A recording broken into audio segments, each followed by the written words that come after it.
This is a 2026 GMC Yukon XL Denali Ultimate.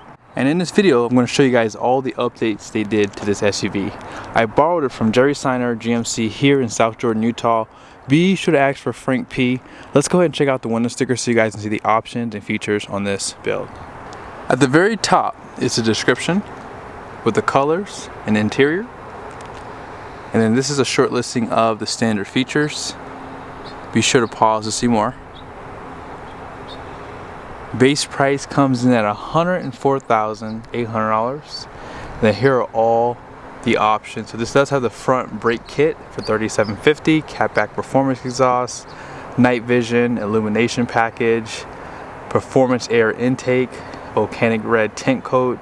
There's an extra charge in the cargo convenience package, floor liners, and enhanced trailering, engine block heater. And then destination is $21.95 for a total price of $120,370. Here are the fuel economy numbers off to the side for this 6.2 liter V8. For 2026, this configuration did see an $800 price increase.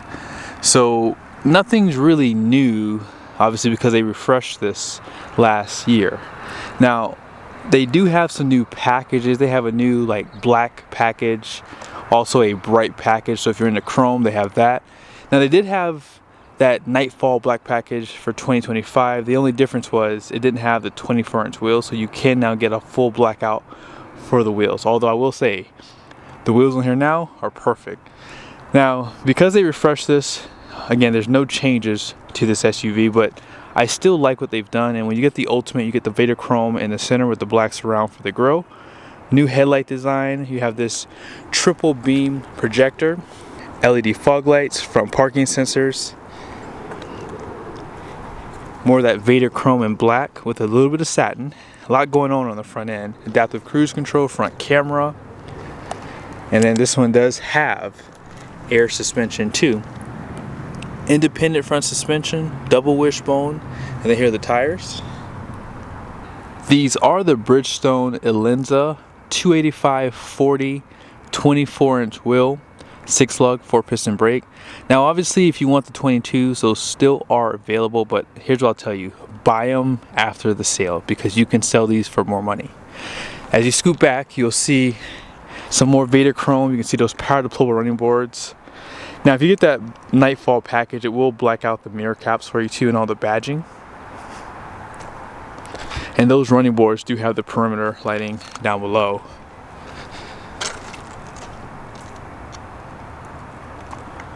Turn signals, cameras, and puddle lights. A little bit of chrome there and on the door handles. You also have smart key system for the front and rear doors. Let's go ahead and climb up top here so you guys can see the roof. Twin panel. And here's where you're going to fill up at. They do recommend premium for that 6.2 liter. I believe 28-gallon fuel tank when you get the XL, so a little bit larger than the regular. A lot going on out back. So you have the quad tip exhaust, sequential turn signals, parking sensors. You have 2 cameras, one for the rearview mirror and one for backup. They do hide the hitch, and they do provide a sprayer for the cameras to clean them off. No windshield wiper, and you have more Vader Chrome. Now if you push the button here, you can pop the glass open. Tons of storage behind that third row. This is power. Better be for $120,000, right? That's the button you push to put it back down. Now, obviously, Escalade is not much more money at this point. I wish they would add the carpet here because there's just a lot of hard plastic. When you're putting luggage in here, it's going to get scratched, things like that. So I think that at this price point, it's time for GMC to start doing a little bit more back here. Now, if you want to put the seats down, it's pretty easy to do. You do have to hold the button, but they do move pretty quickly, so not a huge deal, but just saying, Wagoneer does put the seats down power without holding the button. And then here's just a side view of the Yukon. Now they do have the cold air intake already installed, and it does make a noticeable difference with the sound, and I'm pretty sure it's going to add a little bit of performance in the mid-range. Now this 6.2 liter is still good for 420 horsepower, 460 pound-feet of torque. The only powertrain option that got updates was the 3 liter Duramax, so 10-speed transmission behind it. And this is a pretty good engine. I think that if you're looking for the best performance, not many SUVs today have V8s. As a matter of fact, none of them do. This may be the only SUV in this segment that has a V8. So you still get that rumble, and of course with the exhaust, cold air intake, it just makes it a little bit better. In the comment section, do you prefer the new Woodland Mahogany or the Alpine Umber? This is really nice, and a lot of people who buy this SUV, every 2 to 3 years they're doing switches. So for some people, they're probably going to welcome the new interior, because if they're switching these every 2 to 3 years, they get something new to look at. But I will say, I think I like the Alpine Umber just a little bit more compared to this. Now you do get the 16-way seats up front. You have the lumbar support that goes up and down. You can actually adjust the bowstring and the shoulder support. You have the speakers built into the headrest. You have a power steering column, Super Cruise. And I do like this interior color, but I think I just like that more saddle color a little bit more. A lot of leather wrapping on the dash, including on the door. And I do like the black with this mahogany too. Real wood trimming. You can feel how porous it is. Satin, piano black. Also you have seat memories. Auto up and down for front windows, auto down for rear. You can power fold the outside mirrors. None of that should shock you, because at this price point, it should have it all. There shouldn't be anything you should add except for night vision. So night vision, I didn't show it to you actually. Let me just real quickly point that out. On the front end is right here.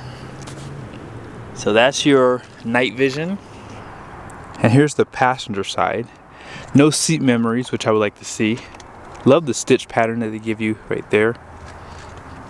Illuminated kick plate badge, says Denali. Now, as far as the speaker sound system goes, 18 speakers.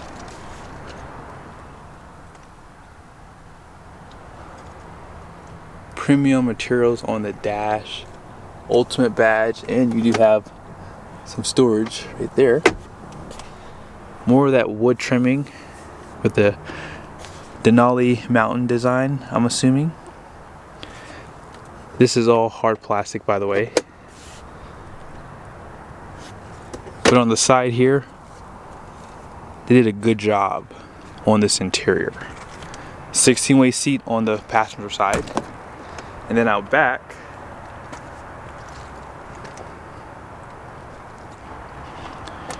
you do have your seat adjustments on the side here. Grab handle, you can see that twin panel lighting. Air vents are on the roof. They do also give you an 8-inch screen for the climate control. You have these 12.6-inch screens too on both sides. Passageway to the third row, and you guys see right there you have USBs, storage, and an armrest on the side there. And this is a pretty big SUV. The third row seat is pretty comfortable, I would say. And they don't skimp out. You still get all the nice design on the seats, perforated leather. And then you guys see seat back pockets. 120 volt power plug down below. Let's go ahead and turn on these screens back here. So you can turn it on or off. You can hook up wireless headphones. And because you have the HDMIs, you can pretty much plug in whatever device you have. Shows you the speedometer, fuel range, and trip information back here too. That's pretty cool. And if you want to turn it off, boom. Tap it and turn it back on. They have a home button here. They also have settings for screen brightness. You can do a factory reset. And then that 8-inch screen is down below here. So you have heated seats only. It should have ventilated seats back here as well. Just saying. Also, you don't have 4-zone climate control. Now these screens are independent. You probably can sync them together, however, if you'd like. I don't see why they would not make that as an option, but let's go ahead and jump over to the driver's seat. Here's your push button start. And I'm pretty much already in reverse for you guys. I want to show this really quickly. I love this menu down below that it stays up for you. If you want to turn off your 360, the button is there for that. And 16.8-inch screen, fully customizable. And one thing you might want to note is this menu here. So if you want to hook up your garage door opener or your gate, you can do that through here. If you go back to that menu, heads up display can be controlled. You can do the child lockout through here. You can adjust your power running boards, and this always goes up and down. I always like to go this way for some reason, but the Chevy Tahoe goes that way, and Suburban. You guys see the icon is green because my phone is actually charging down there. So watch what happens when I take it off. It will pretty much show that there's no phone charging. And then if you put it back, let's just say you put it on there the wrong way. This icon comes up if your phone's not charging. But I will say though, I had to really play with it to not charge basically. You do have climate on the screen. However, if you're not ready for that yet, you still have some hard buttons down below so you can adjust the climate. However, sync is on the screen, but this menu does stay down below. If you want to turn on your ventilated seats or heated seats, that's actually a menu on the screen, so there's no hard buttons for those. I do like the covers that they give you right here, and you have some storage there. They do illuminate that area. Also, this button does slide the center console, and you have some hidden storage down there. This also slides for the shorter people, and that camera I showed you on the back is for that. Here's some of those controls there, and then this screen here has just this one button to go through the menus. So you have full navigation on this screen. And then your night vision will come up here.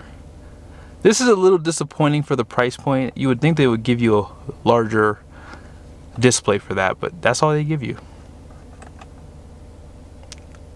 And I didn't show you guys all the controls on the side, but you have your air suspension that you can control, your drive modes, auto four-wheel drive, you have your camera system, parking sensors, auto stop start, and if you want you can disable traction control. Downhill assist is there, self parking, and then lane keep assist. All your lighting, trailer brakes right there, and then here are all the controls on the steering wheel. Let's go ahead and check out the payload. Kind of hard for you to see, but the gross axle weight rating out front is 3,800 pounds, the rear is 4,200 pounds. Gross vehicle weight rating is 7,700 pounds, and those wheels are 24 by 9.5 wide. All in payload is 1,271 pounds. It can tow 7,800 pounds. Gross combined weight rating is 14,500 pounds, and then the curb weight is 6,429. Here is that yellow sticker showing 35 psi for the front tires and 39 for the rear. I hope you guys liked the video. By the way, you have the sport pedals down there. This is definitely a nice SUV, and it is available, so be sure to check out Jerry Seiner's website. Text Frank P, the number you saw at the beginning. See you guys soon.